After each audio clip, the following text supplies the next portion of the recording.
Jersey Crypto here. Little algorand video for you. So Algorand is invested in Drone Racing League, and what I think the best part about that is that it's so unique and it's so young of a esports type,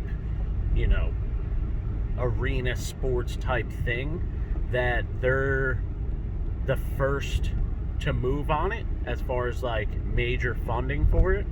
And then not only that, with HiveMind and Playground, they're going to create a digital drone racing game that, one, you could bet on, as well as the real life drone racing, and two, you can race and win crypto as the reward for winning.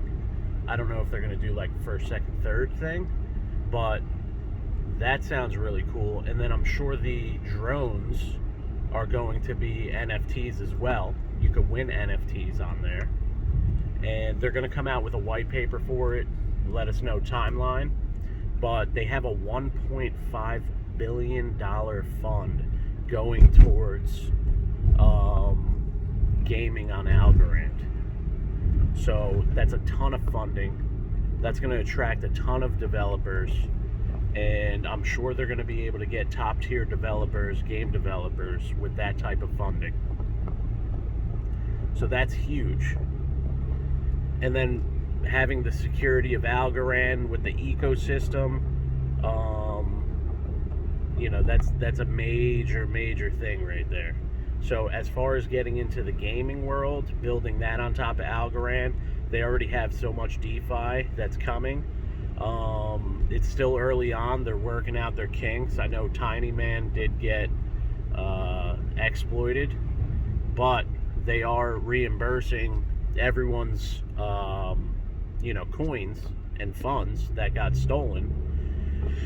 And I didn't look that much into it. I'm waiting for like the total finalization of exactly what occurred. But they're reissuing everyone their funds. I'm sure they're gonna recover the funds. It always happens because blockchain's good in the fact that you could see where the exploit happened, you could see where it went, you know what I mean? They're gonna put money into finding out because they have tons of funding. So, and then not only that, there's gonna be other decentralized exchanges popping up, and I'm sure that the other ones are going to learn from this, being that it happened and it's decentralized, so all that type of development is shared, so it's going to help the entire ecosystem. It's pretty early on. Things like this happen. I mean, Solana has been hacked. Solana's gone down. The network, Algorand, won't go down. The network's not going down. Now, Algorand itself will never be hacked.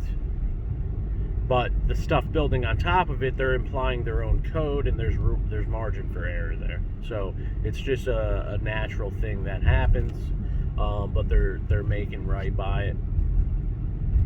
Now, another thing, a big opportunity right now is Algorand's governance coming about. Even if you're not going to be part of the governance, there is a lot of Algorand going into it.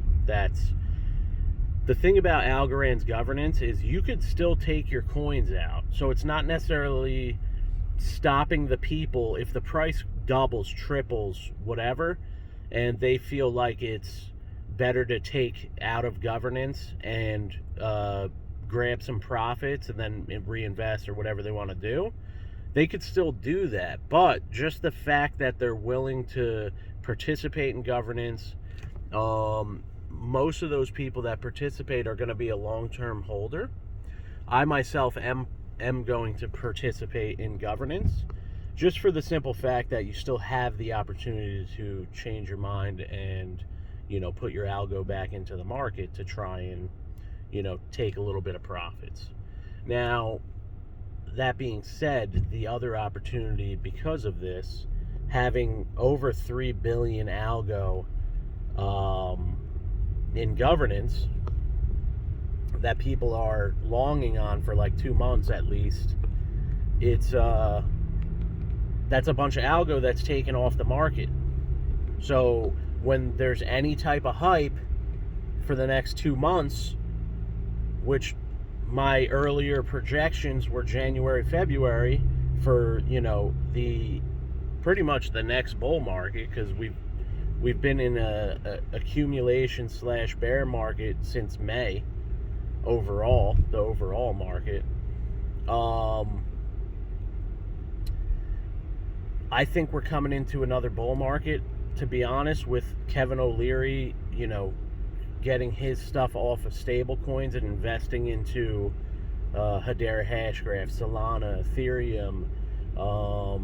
He listed a whole bunch. Helium he listed, which I was really surprised about him investing into Helium, and he was just like, it's a great idea offering lower cost Wi-Fi, decentralized Wi-Fi network. So, they're starting to, and he really looks into the developers, something that I do initially.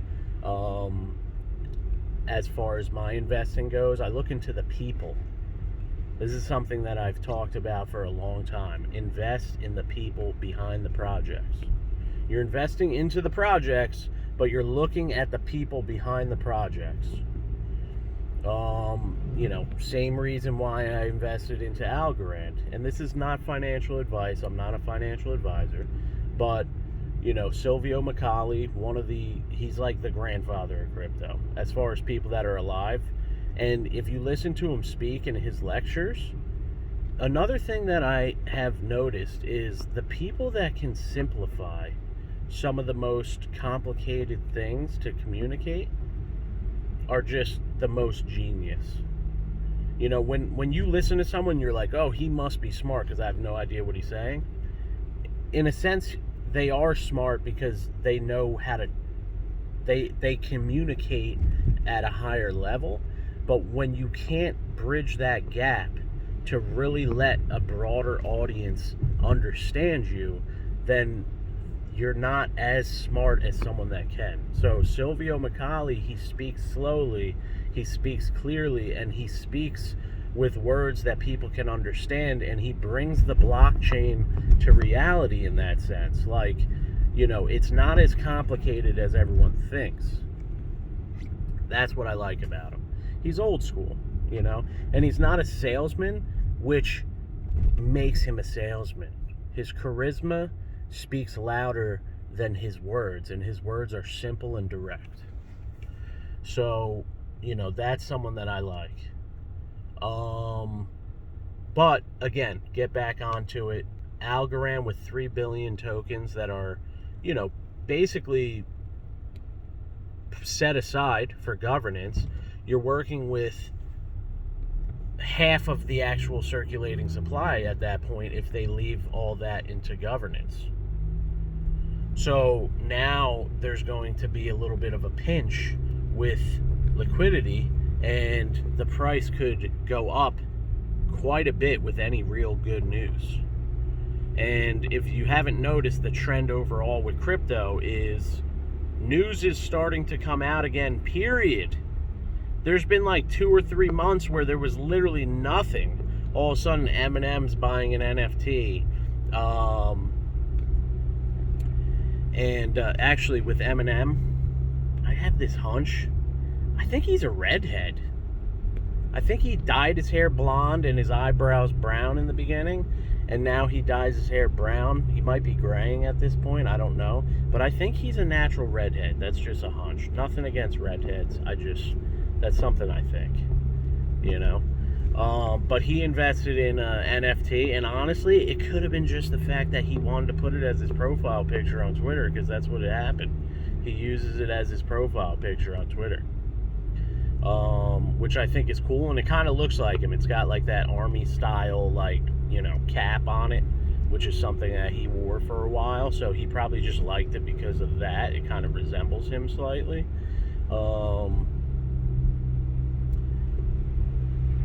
So he's invested, and then Ozzy Osbourne, he's got his bats coming out. And whether they're going to be big or not, it doesn't matter. The fact of the matter is, these people know when to start projects. Their whole life has been dropping content and music and whatever else at the right points in time. They have guidance. Ozzy Osbourne isn't researching the crypto market. He has people working for him that are involved in this. And as soon as they see a new revenue of income, they're going to get into it, and they're going to do it at the right time.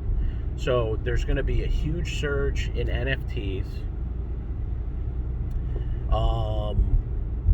They're getting in at the right time, right before the curve. So there's going to be another uptrend probably within the next month or so with NFTs. And that's also going to help. I'm personally invested into Rarible. I think that it's a great competitor to OpenSea. OpenSea still, has a lot of the market share, but Rarible's definitely going to be a major competitor, and their market cap is under 100 million. I mean, it's insane. I think that's an incredible opportunity. It's a governance token, so it holds power within the ecosystem. You could also buy NFTs with it. And then not only that, on Rarible, they accept Visa. So think of it. Someone buys NFT using Visa without even having crypto. And then it goes up. They could sell it for Ethereum, or they could sell it for Rarible. It's an option. You can accept Rarible as the payment. And also, if you're on the Rarible platform, they might end up knowing more about Rarible than Ethereum in that sense, because if they don't know that much about crypto, they're on the Rarible website and they're in NFTs, they might just naturally want Rarible more than Ethereum. It's definitely something to consider. And then as more people want to snatch up Rarible and sell their NFTs for Rarible, the price is going to go up, because the demand for the token is going to go up through the sales and the transactions. Now, no matter the sector, if you aren't, and this is not financial advice, I'm not a financial advisor, but if you aren't invested in some type of smart contract coin that is being active in all of these different ecosystems, then you need to reconsider where you have a majority of your crypto or your money. You need to think of a smart contract, whether it's Ethereum, Solana, Cardano, Algorand. I don't know why I say Algorand last, but I feel like it's the last one said, so maybe people will remember it because it's the last one I said. But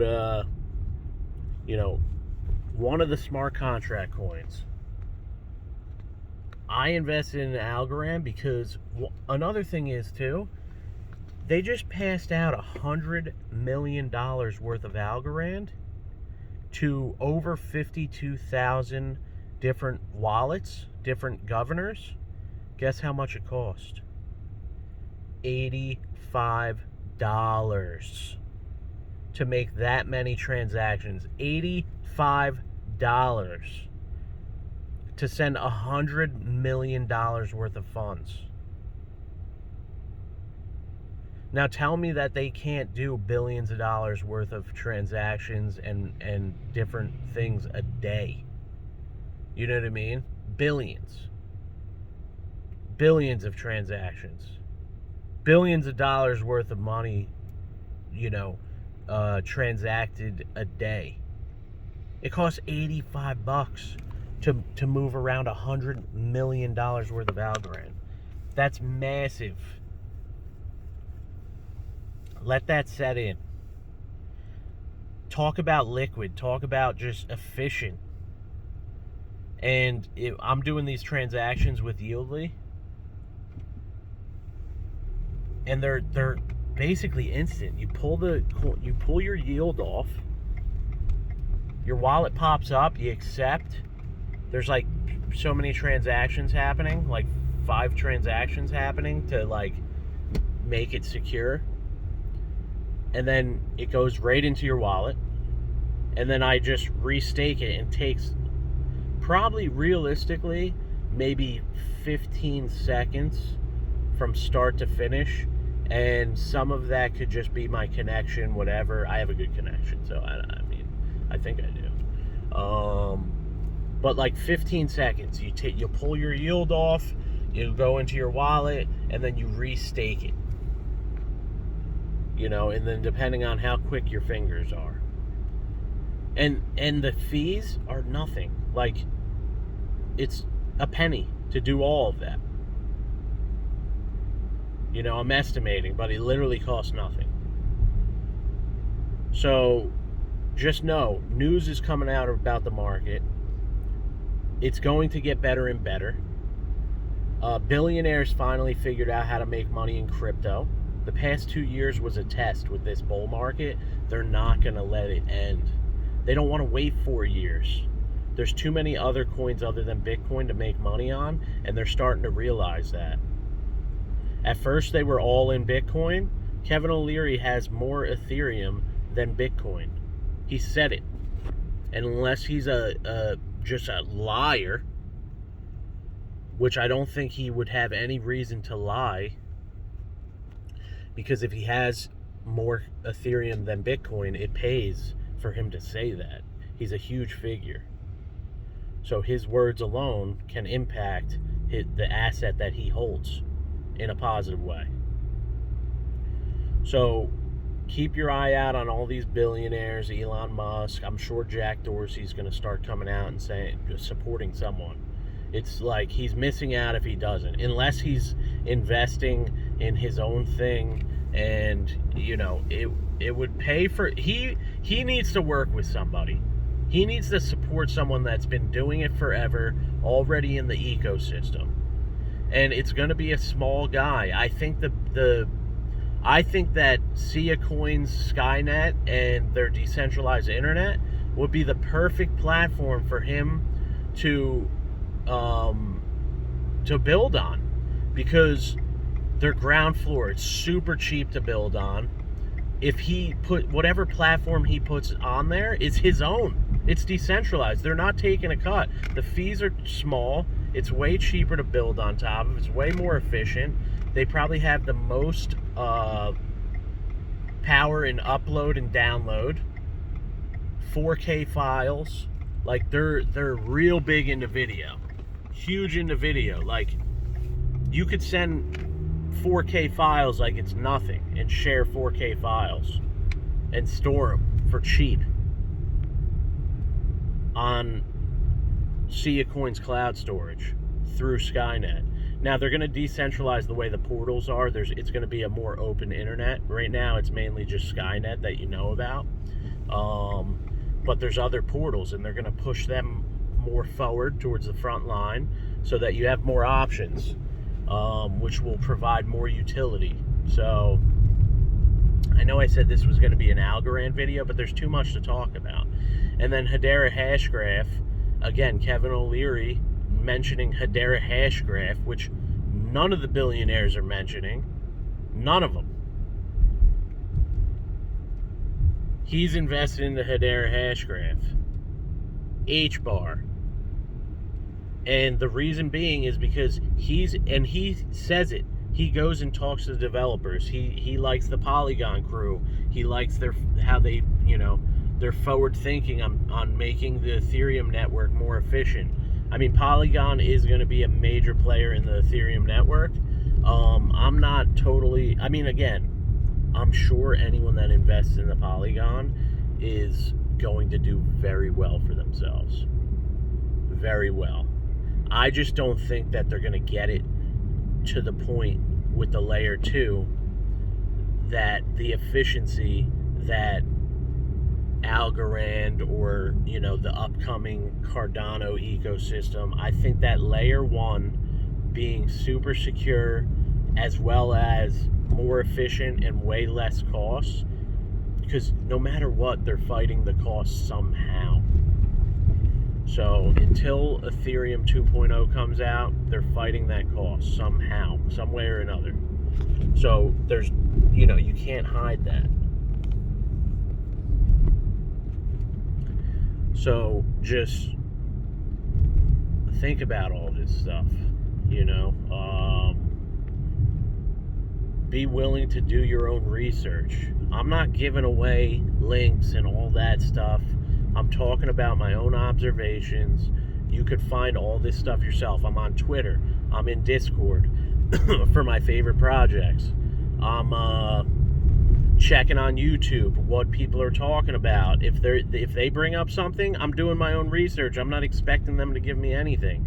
Even if they have links in their bio, I'll look it up myself just to practice. Like, it's too easy to. I mean, you want things to be easy too. You know, depending. I'm not saying you have to use my approach, but sometimes looking yourself, you might discover something else in the process.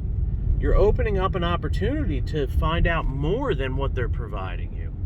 So think about that kind of stuff. I mean, you either enjoy it or you don't. If you don't want to look into anything, you just want to put your money in, then put your money in. But the more you research, the more comfortable you will be utilizing the market and really getting the most out of the market.